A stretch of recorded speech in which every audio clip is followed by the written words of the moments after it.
Ministerio Internacional Cabot. De alguna manera todos los seres humanos en la vida hemos querido correr. ¿Cuántos de ustedes han querido correr? Y precisamente hay un momento en el que pensamos que ni siquiera podemos caminar porque estamos frustrados en nuestra condición espiritual. Y el Señor hoy nos dice, corramos. Bien, tal vez algunos de ustedes hayan escuchado la historia de Joseph Stivet, un corredor de maratones que quedó en el último lugar en las Olimpiadas en 1986, porque se había luxado un pie y aún luxado decidió ir a esta maratón y todos corrieron y ya el escenario estaba casi vacío, ya no quedaba casi nadie y este hombre aún seguía corriendo. Cuando le preguntaron por qué siguió corriendo a pesar del dolor, él contestó: mi país no me envió a iniciar la carrera, me envió a terminarla. La actitud de este atleta debe ser la nuestra a medida que envejecemos. Tenemos una carrera por delante. ¿Cuántos tienen una carrera por delante?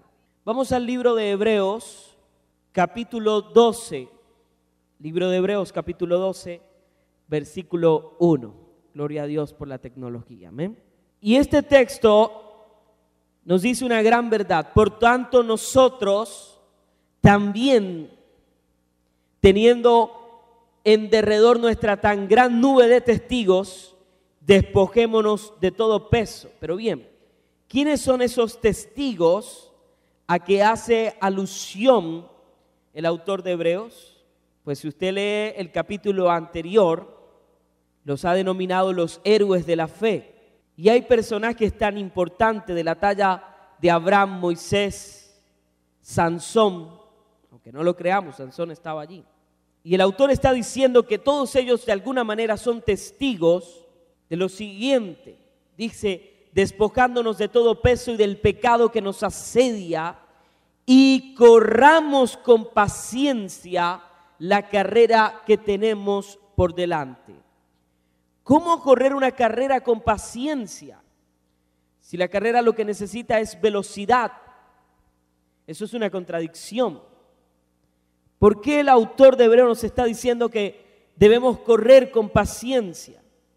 Pues bien, la carrera a la que se refiere este autor no tiene que ver con una carrera de rapidez, sino es una carrera que se basa en la resistencia. ¿Qué tan paciente logramos ser nosotros? Nosotros tenemos que entender que la paciencia es un fruto que debe desarrollar todo cristiano en su vida. Si usted conoce a alguien impaciente, puede mirarlo aquí al frente. A mí no me gusta esperar y tampoco me gusta que me esperen. Todo lo queremos rápido. Y es precisamente por la era en que hemos crecido. Nosotros queremos un café, tenemos un café flash. Vamos a hacer un té, tomamos agua y regamos ese pequeño polvillo y ya tenemos un jugo. Tenemos algo maravilloso en nuestra casa que es un microondas y colocamos una comida y se calentó en cuestión de minutos. Todo lo queremos evidentemente muy rápido porque tenemos una carrera contra el tiempo. Sentimos que el tiempo se va muy rápido y debemos aprovecharlo. Y de alguna manera eso influencia nuestra vida, pero la vida cristiana es todo lo contrario en algunos aspectos y los vamos a ir a ver. La paciencia significa permanecer allí, es ser perseverante, aferrarse, es rehusarse a abandonar nuestra carrera sin importar las circunstancias. Y esto va mucho más allá. El versículo 2 dice, puestos los ojos ¿en quién? En Jesús, el autor y consumador de la fe, el cual por el gozo puesto delante de él sufrió la cruz, menospreciado el oprobio y se sentó a la diestra del trono de Dios. Él nos está diciendo que todo cristiano que decide entrar en esta carrera de seguir a Dios, su máximo triunfo o su referente debe seguir a Cristo. ¿Cuántos de ustedes son cristianos? Levanten la mano. ¿Usted sabe la implicación que tiene el ser cristianos? Usted está diciendo que usted es un seguidor de Cristo. Por lo tanto, cada uno de nosotros somos pequeños Cristos caminando en la tierra. Ahora voy a ir mucho más allá. ¿Dónde estamos nosotros? ¿Estamos adentro de dónde? De Conbarranquilla. ¿Dónde está Conbarranquilla? Está geográficamente ubicado sobre una carrera y una calle, ¿no? Ahora yo me pregunto, ¿dónde está Cristo? ¿Dónde vive Cristo? Dentro de nosotros. Nosotros estamos dentro de Conbarranquilla. ¿Cristo está dentro o nosotros estamos dentro de Cristo? Y si Cristo está dentro de nosotros, nosotros debemos representar a Cristo en nuestra vida. ¿Cuántos Pedros hay aquí esta mañana que han negado al Señor cuando alguien te dice, tú anduviste con el Maestro? Y tu propia carrera ha notado que tú no caminaste con Cristo. Porque en medio de la carrera ha habido unos cristianos envidiosos que se han colocado en medio de la pista y han decidido que otros caigan como ellos. Hay otros cristianos que van caminando muy lentamente esperando que tú vengas corriendo y te dicen, ¿para qué corres si ya yo tengo 20 años en la iglesia? Ya yo sé cómo termina esto. Gente que tiene un espíritu para hacernos sentir que debemos mirarlos a ellos. Pablo va más allá cuando dice el apóstol Pablo, siento que el Señor me ha tomado, no he podido aterrizar donde había pensado hacerlo. El apóstol Pablo dice, sed imitadores de mí como yo de Cristo. De alguna manera él nos da a entender esa idea de que los seres humanos tomamos reflejos espirituales o tomamos, ¿verdad?, referentes espirituales. Y muchas veces esos referentes espirituales han fracasado y nosotros sentimos que debemos parar nuestra carrera.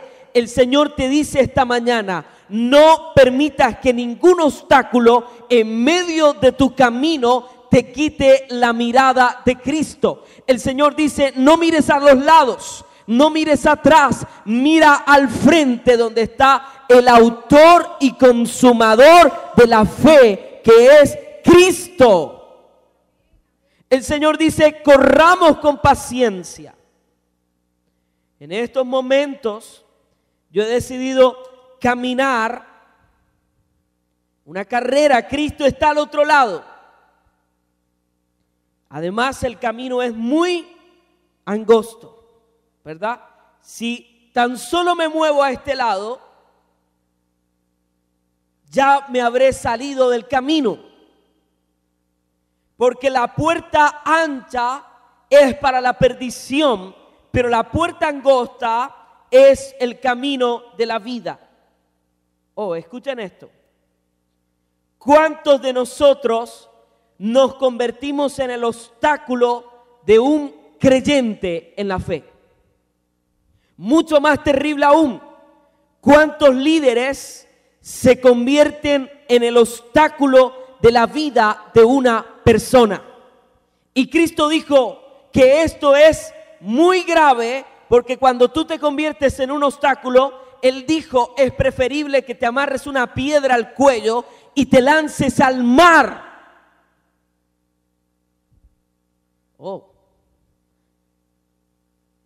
¿Estaremos siendo nosotros propulsores para que otros avancen en el reino de los cielos, o nos estamos convirtiendo en el obstáculo en la vida de una persona? Por eso la vida cristiana es de resistencia. Aunque pases por las aguas, no te vas a ahogar. Aunque venga el fuego, no te vas a quemar.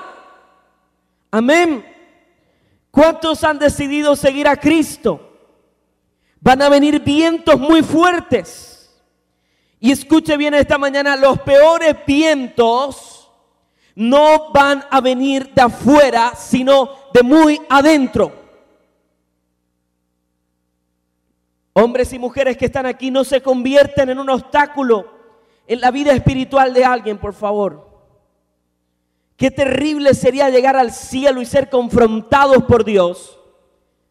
Y Dios mostrarnos cómo nos convertimos en el obstáculo para que personas vinieran al Señor.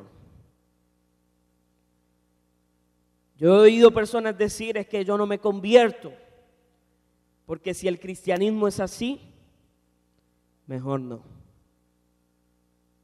Oh, terrible. Dile al que está a tu lado, no te conviertas en una piedra de tropiezo.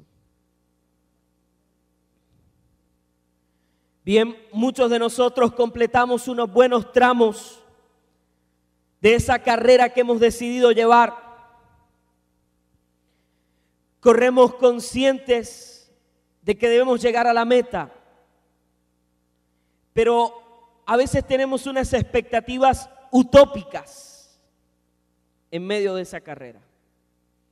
Creemos que tenemos derecho a vivir una vida larga y sin pobreza ni sufrimiento. ¿Aló? Escuche esto.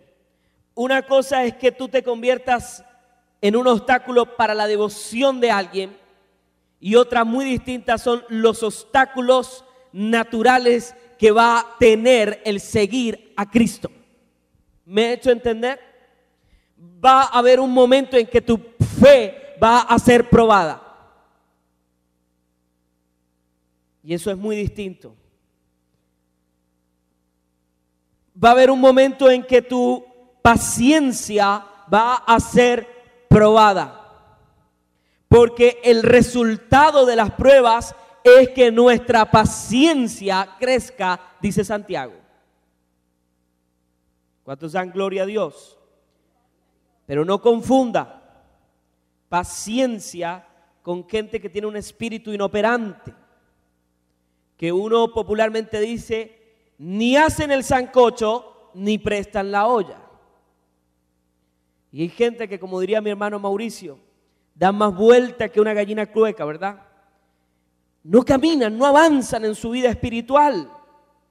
Sencillamente no avanzan porque ellos mismos se han convertido en su principal obstáculo para avanzar.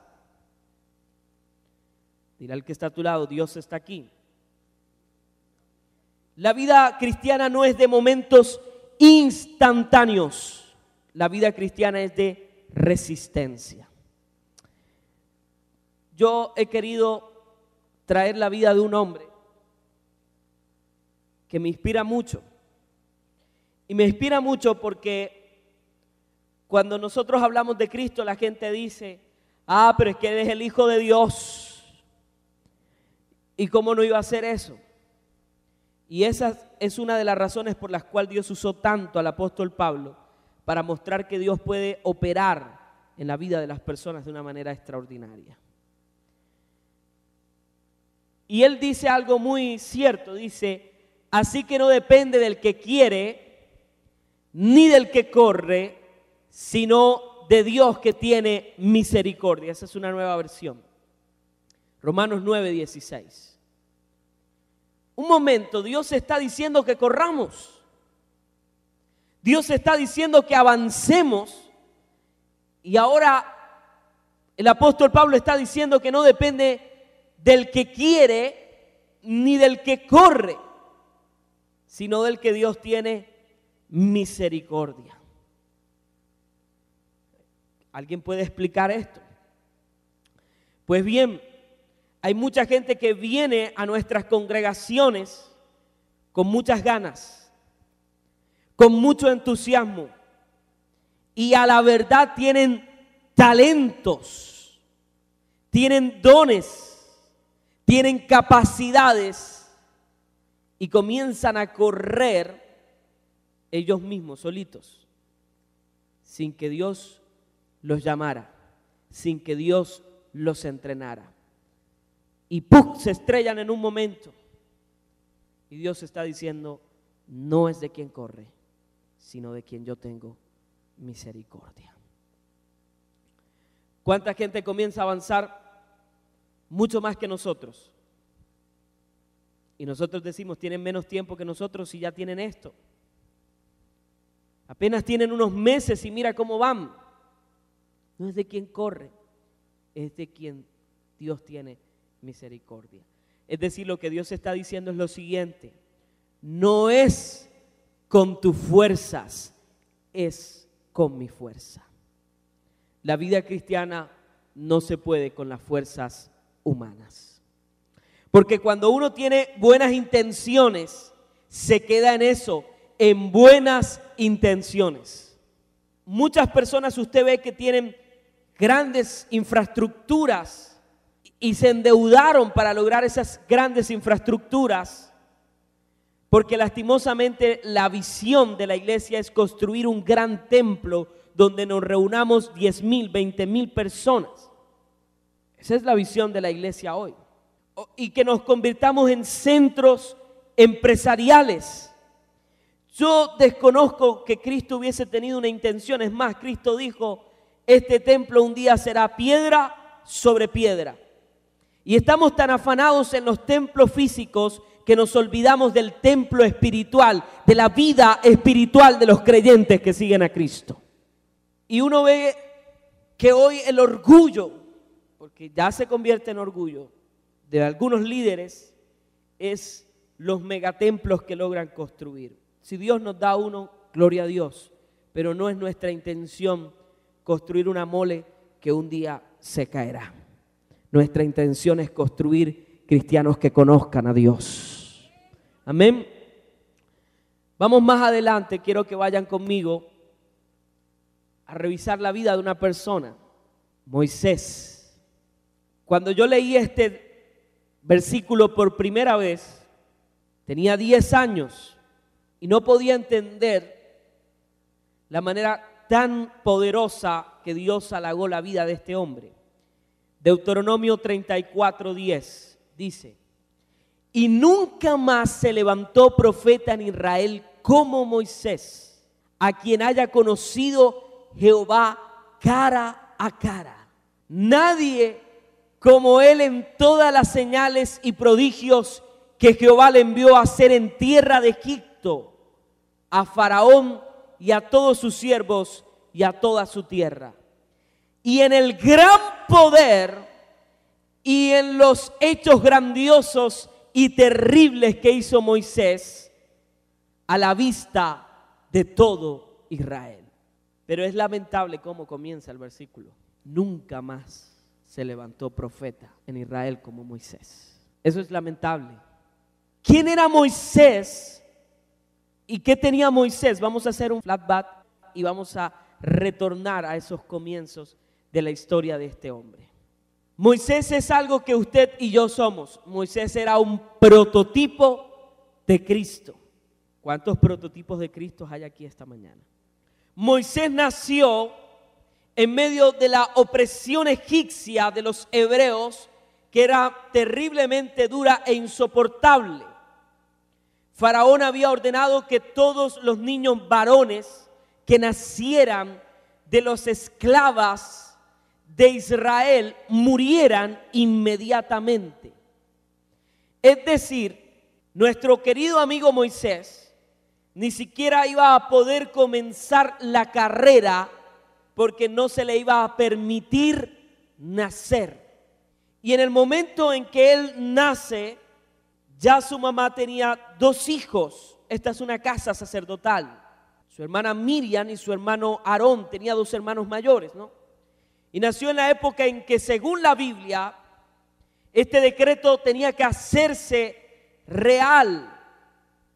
Y para librarlo de la muerte, su madre y su hermana lo metieron dentro de una cesta, la llenaron, la colocaron de brea, ¿verdad? Y la colocaron en medio del río Nilo. Y no vino la casualidad. Siendo un niño de pocos meses, comenzó solo a enfrentar la crueldad de la vida humana. Él no sabía lo que estaba pasando, pero Dios, cuando ha decidido tener un propósito con nosotros, va a hacer que cosas terribles se conviertan en grandes bendiciones. Y en ese momento estaba la hija de Faraón bañándose, probablemente, o estaba de paseo, y vio la cesta con un niño y le dijo: tú te llamarás Moisés, porque salvado fuiste de las aguas. Es la segunda vez que ya Moisés está luchando por su vida y no tiene un año de vida. Casi no nace. La orden era que inmediatamente nació, tenía que morir. Y ahora estaba en medio de un río. Pudo haber muerto ahogado. Pudo haber fracasado aquella pequeña barquilla. Y termina en los brazos de la hija del hombre más importante de ese imperio. Y le dice: salvado fuiste de las aguas. Increíble Moisés, ¿no? Y en medio de eso buscaron a una mujer hebrea para que lo cuidara. Y tampoco fue coincidencial. Quien lo cuidó era su madre biológica. Y mientras Moisés estaba en esa cuna, su madre le decía: tú un día vas a libertar a este pueblo. Un día Dios te va a usar, Moisés. Un día tu nombre será escrito en la Biblia. Un día tú serás un gran profeta sobre esta tierra. Y nos queda claro que Moisés había entendido eso. Porque un día mientras Moisés estaba caminando, vio que sus hermanos, dice que los estaba visitando, se peleaban entre sí. ¿Qué hizo Moisés? Tomó al egipcio que los estaba maltratando, lo asesinó. Y el problema se regó por todo Egipto, tuvo que huir. Yo estoy viendo que la vida de Moisés es muy parecida a muchos de nosotros. Estoy viendo que Moisés no tuvo privilegios en la vida. Estoy viendo que Moisés tuvo que vivir solo, sin familia, asumir toda su soledad. Un día, mientras conducía el rebaño, llegó Moisés hasta el pie de un monte llamado Horeb, donde vio una zarza que ardía y no se consumía. Se trata, por tanto, de una teofanía de Dios, es decir, una aparición de Dios literalmente. Y el primer objetivo de esta zarza era ver. Y luego, cuando él llega a la zarza que atrajo su atención, ya el asunto no era de ver, sino de escuchar y hablar. ¿Cuántos quieren encontrarse con Dios? Cara a cara. La misión que le encomienda a Dios a Moisés es sobrehumana y Moisés lógicamente intenta resistirse. Moisés tiene temor a lo desconocido y sabe que su pueblo es un pueblo muy problemático. Ante la resistencia, los miedos y dudas de Moisés, Dios lo invita a poner la mirada en el futuro, animándole a la acción y proponiéndole su asistencia en dicho proyecto. La primera duda de Moisés es tal vez la más radical. Vamos a Éxodo capítulo 3, versículo 11. Porque el principal obstáculo que vas a encontrar en medio de esta carrera cuando decides ingresar es eliminar los miedos que están dentro de nosotros. Y Moisés era un hombre que había crecido con muchos miedos. Había estado muy cerca de la muerte. Éxodo 3:11. Entonces Moisés respondió a Dios: ¿quién soy yo para que vaya Faraón y saque de Egipto a los hijos de Israel? Moisés, el pastor de ovejas, es consciente de su propia incapacidad, porque no es de quien corre, sino de quien Dios tiene misericordia. Él está huyendo de la justicia.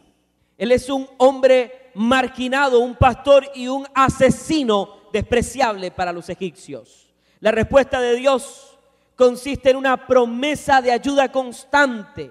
Yo estaré contigo, le está diciendo el Señor.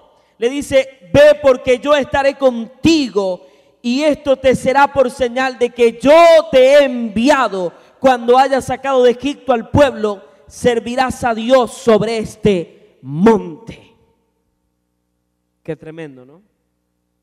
Dios le invita a abandonarse en sus manos, a creer en la misión y en su éxito de que Dios lo haría. Dios recuerda a Moisés que solo él es un instrumento en sus manos. La realización de la misión es obra de Dios. Él tiene todo preparado y conoce el desenlace de la historia. Cuando el Señor los está llamando a cada uno de ustedes a que corran con paciencia su carrera, Dios conoce el final de la historia. Dios conoce el final de sus carreras. Y el Señor está diciendo: yo quiero usarte como un instrumento. Nuestras incapacidades humanas nos van a decir: no vamos a poder avanzar. Y escuche esto, mucha gente tal vez diría: ¿para qué meterme en el cristianismo? Y algunos predicadores han cometido este gran error. Porque en el cristianismo somos felices, porque en el cristianismo somos exitosos, porque la gente no fuma ni bebe. Amigos míos, la vida cristiana va más allá de eso. La vida cristiana repercute más allá de cualquier decisión en la vida. Cuando algunas personas me han dicho: pero es que lo que tú has logrado siendo cristiano, también lo hubieses logrado no siendo cristiano. Es probable, no sabemos. Pero la bendición no se trata de haber estudiado. La bendición no se trata de haber obtenido un puesto de trabajo. Porque hay gente que ni siquiera tiene temor de Dios y ha logrado el éxito en la vida. Hay gente que no tiene respeto a la vida humana y que no han hecho. La vida cristiana no es un éxito. La vida cristiana es entender lo que Dios ha dicho que va a hacer con nosotros. Y Moisés, que era un asesino, Moisés, que era un hombre poco consciente, un hombre frustrado en la vida, encuentra en Dios la realización. Pero Dios lo va a restituir, como decimos nosotros hoy. Lo que un día el diablo le quitó es que él iba a ser faraón. Y ahora Dios lo va a poner como faraón. O sea, si yo fuera Moisés, yo hubiese pedido: Señor, que yo sea faraón. Si yo soy faraón, pues ya Israel deja de ser esclavo. Era mucho más fácil. No tenemos ningún problema. Yo los dejo salir, les damos dinero para que se vayan. Resuelto el problema. ¿Para qué te vas a poner tú a pelear con faraón?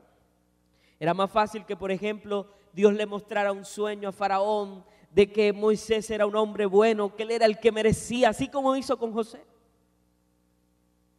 Y entrara con toda la pompa real. Ese método me gusta, ¿cierto? Nombraban a Aarón como el vicepresidente. Esto lo estamos grabando. Como a María, por ejemplo, ministra. En fin, el problema estaba resuelto. No, Dios no le dijo eso. Dios le dijo: sobre este mismo monte tú me vas a servir. O sea, Dios le estaba diciendo a Moisés: tu vida me pertenece. Yo me empeciné con tu vida.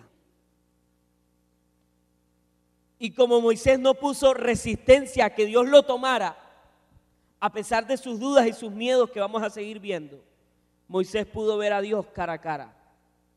Porque Moisés no le dio a Dios la mitad, Moisés le dio a Dios todo. Moisés le entregó al Señor todo. Y el propósito en la vida de Moisés era ser un libertador. El propósito de nuestras vidas no es ir y sentarnos en un escritorio y esperar que tengamos 20 y pico de años de servicio, 63 años las mujeres, 65 los hombres y pensionarnos. haber tenido hijos si es que los tuvimos. La vida va más allá en Dios. ¿Cuántos dan gloria a Dios? La segunda duda está relacionada con el nombre de Dios. Moisés quiere conocer el nombre de quien lo envía. ¿Cómo corremos nosotros una carrera si nadie nos envía a correrla? Dirían los atletas hoy, si nadie nos patrocina. ¿A qué país está representando Julano? No, él es patrocinado por la República de tal, ¿verdad? Y va en nombre, y es más, es una delegación de ese país. Y Cristo dijo, cuando vayan, vayan en mi nombre. Porque los nombres de Dios, que son muchos en la Biblia, representan las características y hacen una descripción de lo que Dios es. Vaya conmigo al versículo 13. Dijo Moisés a Dios, he aquí que yo llego a los hijos de Israel y les digo, el Dios de vuestros padres me ha enviado a vosotros. Si ellos me preguntaren cuál es su nombre, ¿qué le responderé? Y respondió Dios a Moisés, yo soy el que soy. Y dijo, así dirás a los hijos de Israel, yo soy, me envió a vosotros. ¿Tú te imaginas esa escena? Llegando aquí a la tribu Rivero, diciéndole, vengo a libertarlos porque yo soy, me envió a libertarlos. Bueno, ¿y quién es yo soy? ¿Por qué Dios se llamó yo soy si eso no quiere decir nada? La pregunta de Moisés quizás mira al pasado, quiere saber quién es ese Dios que abandonó a su pueblo en la esclavitud y opresión de Egipto y si puede confiar en él. Y también mira al futuro, pues cuando le pregunten necesitará dar explicaciones, no quiere dejar cabos sueltos Moisés. Sin embargo, el nombre de Dios, yo soy el que soy, en hebreo quiere decir hacer, que viene del verbo ser, que es el mismo verbo to be en inglés, el verbo ser. Dios está diciendo, yo soy la esencia de todo lo que existe.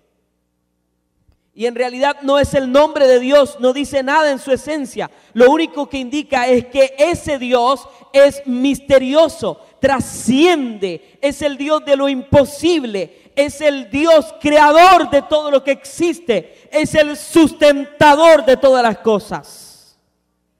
Amén. El Dios de sus antepasados va a realizar una acción en Egipto y es relevante que Egipto sepa quién fue el nombre del Dios que los hirió. Y cuando tú lees la Biblia, mucho más adelante en los libros históricos vas a encontrar que cuando Israel se acercaba a un pueblo decían, tengan cuidado porque el Dios de ellos hirió a Egipto y lo hirió de muerte. Cuando tú caminas tu carrera, los demonios tienen que entender que tú vas en el nombre de Dios. Dice el libro de Judá que cuando el arcángel peleaba con Satanás por el cuerpo de Moisés, dice que no combatió con él, sino que le dijo, Jehová te reprenda. Yo voy en el nombre de Jehová, así que quítate en el nombre de Jesús. Cuando tú eres enviado por Dios en medio de una carrera, el Señor está diciendo, y echarán en mi nombre fuera demonios. Y en mi nombre sanarán a los enfermos. El Señor está diciendo, quien va enviado en mi nombre, aunque vengan tormentas, podrá sostenerse. ¿Quién te envió? ¿Quién te envió? La tercera duda está relacionada con sus hermanos, los israelitas en Egipto. Él le dice, no me van a creer ni escucharán mi voz, pues dirán, no se te apareció Dios. Mire lo que dice el versículo 15. Además dijo Dios a Moisés: así dirás a los hijos de Israel: Jehová, el Dios de vuestros padres, el Dios de Abraham, Dios de Isaac y Dios de Jacob. Él les estaba recordando una vez más su línea generacional, de donde habían surgido, y que había sido el Dios de esa misma promesa que ahora los estaba llevando a la libertad. Y he dicho: yo os sacaré de la aflicción de Egipto a la tierra del cananeo. Les estaba hablando del futuro inmediato de lo que venía. La fórmula "yo estoy contigo" se dice a quienes Dios elige como un instrumento para llevar a cabo una misión importante dentro de su vida y dentro del plan de Dios. ¿Cuántos de ustedes quieren que el Señor vaya delante de ustedes en medio de sus carreras? ¿Cuál es tu plan? Hay ovejas ordinarias y ovejas que viven en lo sobrenatural de Dios. Mire esto. Si usted viene buscando el favor de Dios, el favor de Dios puede ser que a usted le vaya bien en lo que usted haga. Y usted no tiene ningún compromiso con Dios. Por lo tanto, Dios no tendrá ningún compromiso con usted. ¿Cuánta gente nos dice: yo quiero que oren por mí para que me vaya bien? Y uno ora y les va bien, porque la bendición de Dios viene. Yo conozco un negocio de venta de motos que ellos en la mañana tienen como ritual, como agüero, colocan puras canciones cristianas de 8 a 10 de la mañana. Después de 10 de la mañana colocan toda la música de ellos, porque ellos aseguran que cuando colocan la música les va bien, pero ellos no tienen ningún compromiso con Dios. Es más, ellos no asisten a una iglesia.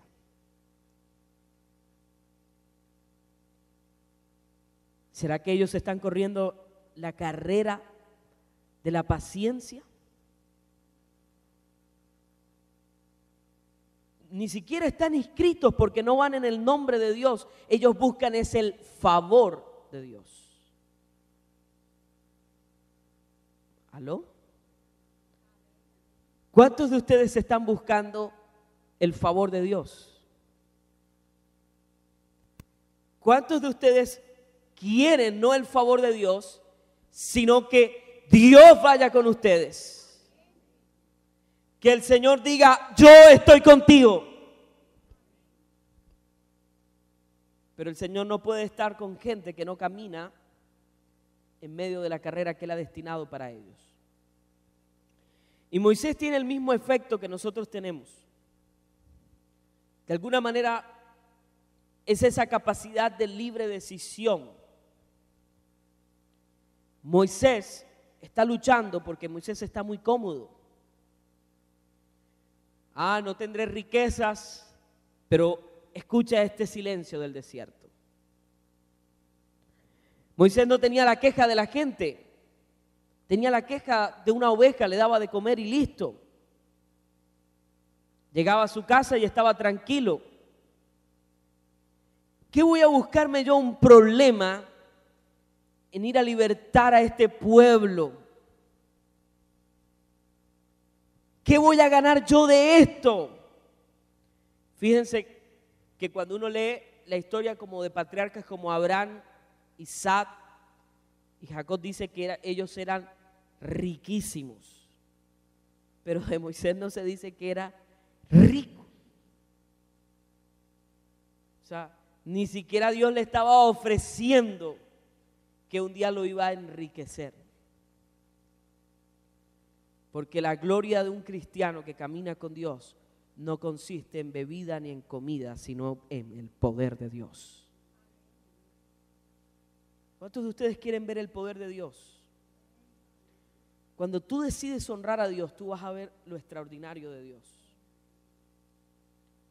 Mire, yo he testificado esto porque son pequeñas cosas que te permiten ver que cuando tú tienes una relación con Dios, tú tienes a Dios de tu lado. Si yo les dijera a ustedes que en 2 ocasiones a mí el Señor me reveló literalmente un examen de matemática y un parcial de la universidad, literalmente. Recuerdo que en el bachillerato teníamos un profesor que era una crueldad terrible. Era un tipo que quería asesinarnos literalmente. Que yo cuando llegué a la universidad todavía soñaba que teníamos que hacer trabajos de matemática. Ese hombre frustró un futuro ingeniero, ¿viste tú? Frustraciones de la vida. Traumas pedagógicos, oye. Y recuerdo que el hombre nos decía, no se van a graduar. Tenía la lengüita pegada. No se van a graduar. Ninguno va a pasar aquí. Y fue tan terrible que todos perdimos matemática en un salón de 33 personas. Y yo recuerdo que yo pensaba y daba vueltas cómo decirle a mi mamá que había perdido matemática. Nunca me había tirado una materia y en 11. Entonces llamé a una gran amiga que era la mejor en matemática y también este señor le había hecho perder matemática. Y ella fue quien le dijo a mi mamá, no, sí señora, todos perdimos matemática. Bueno, después se dieron cuenta que la cuestión no era de los estudiantes, sino del profesor, ¿verdad? Y este señor era un reto y yo comencé a orar y dije, Señor, no podemos caer en vergüenza. Y él llegó y dijo, mañana es el examen de matemática. Y yo comencé a orar, no comencé a estudiar porque ya había estudiado. Ahora, Dios no me lo reveló porque estaba que no había estudiado. Y escuché la voz de Dios que me dijo, ese examen está en la página tal y es tal. Estudia eso. Bueno, y afortunadamente yo tenía el libro guía del profesor donde estaban las respuestas. Y yo comencé a estudiarlo. También era creerle a Dios porque qué tal que no fuera. Y recuerdo que llegamos al examen y yo estaba convencido de que Dios me había hablado. Y decirle eso a tu profesor que también es cristiano, decirle, vea, Dios me mostró lo que usted va a hacer. Y el hombre nos entrega el examen y literalmente era el mismo, nada, hasta la página 56 del libro de Santillana. Lo recuerdo intactamente. Y comencé a responder. Solo 3 ganamos el examen. Yo lo gané porque Dios me ayudó, ¿verdad? Cuando tú decides honrar a Dios, Dios aún en las cosas más pequeñas va a aparecer a tu encuentro. En realidad Moisés pone como excusa a sus compatriotas para ocultar algo que muchas veces nosotros tenemos: su incredulidad. Moisés está diciendo, ellos no me van a creer. Moisés hace lo que la gente dice, es que yo tengo un amigo que tiene un problema.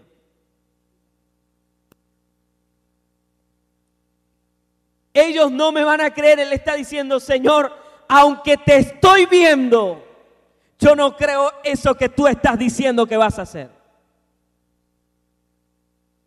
Oye, el hombre que conoció a Dios cara a cara tuvo un problema de incredulidad.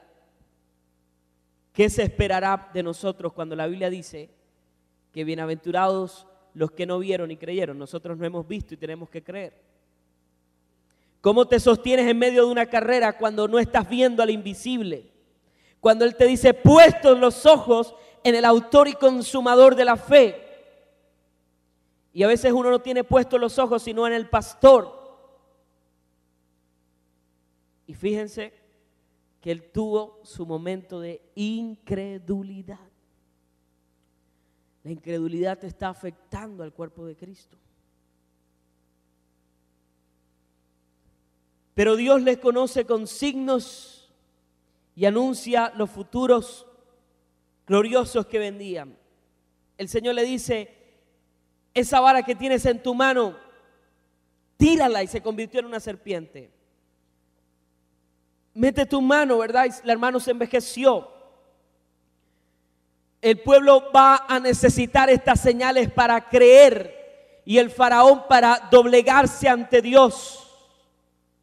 La última duda de Moisés es la incapacidad para expresarse, de persuadir. Él no sabe hablar.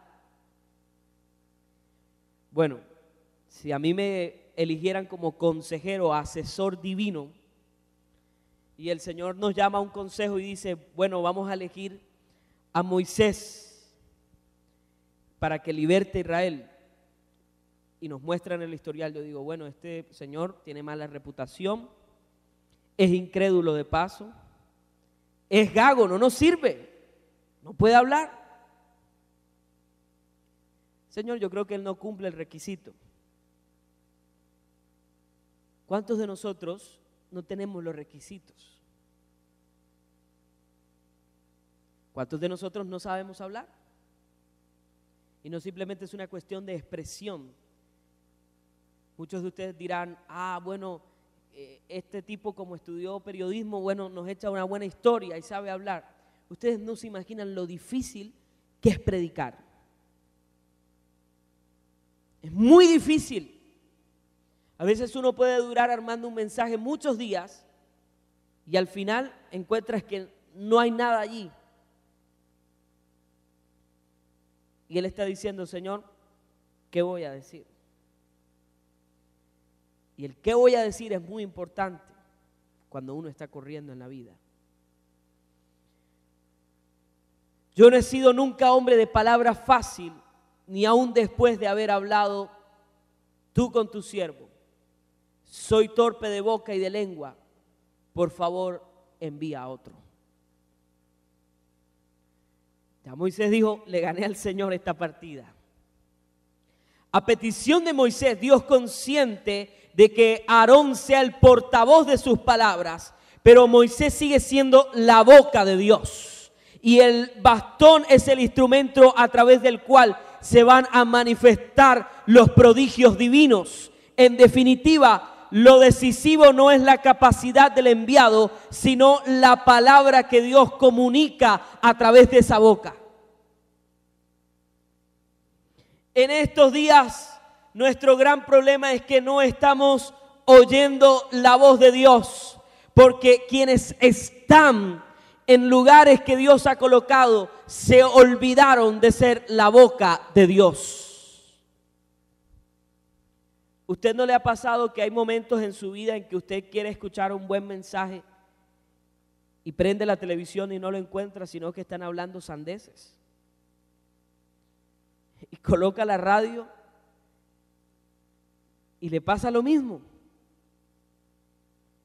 Y a veces uno tiene una necesidad espiritual y encuentra que la gente no está corriendo en la misma carrera. Cuando todos están en una misma carrera, algunas necesidades son similares. Y el que ya superó esa experiencia ayudará al otro a superar esa experiencia que vive hoy. Pero la iglesia de hoy nos habla de que nosotros debemos evitar los sufrimientos. Si es así, mis hermanos, vayámonos para pare de sufrir. ¿Verdad? Esto es lo que tengo para ofrecerles, dice el Señor. Un camino angosto y una gloria venidera. Moisés, ahora vas a sufrir. Ahora vas a ver la adversidad. Pero tú verás mi gloria. Y la gloria de Dios fue tan fuerte en la vida de Moisés que no hubo mejor líder que Moisés, está diciendo la Biblia. Que en Israel no se levantó nunca nadie más como Moisés. A pesar de todos los obstáculos que Moisés tuvo, a pesar de la incredulidad de Moisés, el Señor no se detuvo para decir sus errores. El texto de Deuteronomio no dice, y a pesar de la incredulidad de Moisés, y a pesar de que era gago, no dice, y nunca más se levantó un profeta como Moisés, que haya conocido a Dios cara a cara. Porque sencillamente cuando tú conoces a Dios cara a cara, nunca más podrás ser el mismo. Porque tus ojos habrán visto al autor y consumador de la fe. Dice que el monte Horeb se convirtió como en un monte ¿de qué? De fuego. Fíjense que Hebreos está diciendo el autor y consumador de la fe. Ese fuego, esa esencia. Los ojos de Moisés estaban viendo ¿a quién? Al Señor. Y dice que cuando Moisés bajó del monte después de 40 días, los hijos de Israel no podían verle el rostro a Moisés porque estaba impregnado de la gloria de Dios. Cuando tú corres tu carrera en medio de cualquier circunstancia y has visto a Dios, la gente tiene que ver la gloria de Dios. Y literalmente los traductores dicen que la gloria que descendió sobre el monte Horeb fue la gloria Cabot combinada con el fuego consumador de Dios. ¿Cuántos de ustedes quieren correr una carrera en el Señor? Pero la carrera de nosotros es cómo vamos a vivir el mañana, cómo vamos a experimentar nuestras dificultades económicas. Moisés tuvo que lidiar con todas esas necesidades en el desierto. Moisés vivió en un permanente desierto en su vida cristiana. Moisés no se hizo un empresario vendiendo el maná del cielo. No recogió codornices y tenía un criadero de codornices. Porque el Señor no lo llamó a convertirse en un empresario. El Señor lo llamó a convertirse en un instrumento en sus manos. Qué tremendo. Y fíjense ustedes, el Señor le dice a Moisés, y yo voy a hacer que cuando ustedes salgan de Egipto, los van a dejar a toditos ellos peladitos. El dinero de ellos, el oro de ellos, se los van a entregar a ustedes. Pero no se me emocione tanto. Lo que un día fue una bendición, ellos lo convirtieron en una maldición. Porque con el mismo oro con que salieron repletos, hicieron un becerro de oro. Oh Dios, ese es el problema cuando nosotros estamos corriendo nuestra carrera y nos encontramos una sortija de oro y la convertimos en nuestro ídolo. Se convierte en un peso muchas veces para nuestra vida espiritual, porque como ya tenemos entonces esta vasija de oro, ya la cuidamos más que nuestra propia vida espiritual. Y Hebreos está diciendo, despojados de todo ¿qué? Peso. Corramos con paciencia nuestra carrera, despojándonos. Dios quería bendecirlos con ese oro. Lo que pasa es que ellos convirtieron ese oro en un peso para su carrera. Dios está aquí esta mañana. Y un día estaban muriendo de hambre. Un pueblo con hambre es un pueblo con hambre. 500,000 de personas en un desierto con hambre, revuelta segura. Y le dijeron a Moisés, nos trajiste aquí para matarnos. Y de pronto había uno allá que se llamaba Pablo Ortega y dijo, y tengo mucha rabia, porque yo cuando tengo hambre cojo rabia. ¿Verdad? No hay nada más horrible que uno llegar y no encontrar comida. Eso es una conexión directa cerebro-estómago. Imagínense, ya ese Pablo Ortega tenía la piedra lista para tirársela a Moisés. Yo cuando tengo rabia no mido las consecuencias, Moisés. Ojo que esto es un paralelo, nada de esto es real. Nosotros allá comíamos carnes. ¿Cuándo un esclavo ha comido carne? O sea, de verdad el hambre produce trastornos, por eso cómase un... Imagínate tú. Y ellos decían, allá comíamos carne y pan, y tú nos has traído para matarnos. O sea, ellos no valoraron el hecho de que ahora eran libres. Hay gente en la iglesia de Cristo que lo que le importa es lo que Dios le da y no lo que Dios le entregó. Es decir, estamos pendientes de las bendiciones de Dios y no del ministerio y de la obra redentora de Cristo en nuestras vidas. Pongámonos en pie en esta mañana. Señor, hemos decidido correr con paciencia tu carrera, Señor. Entendemos que es tu obra. Entendemos que nosotros somos el resultado de la obra de Cristo.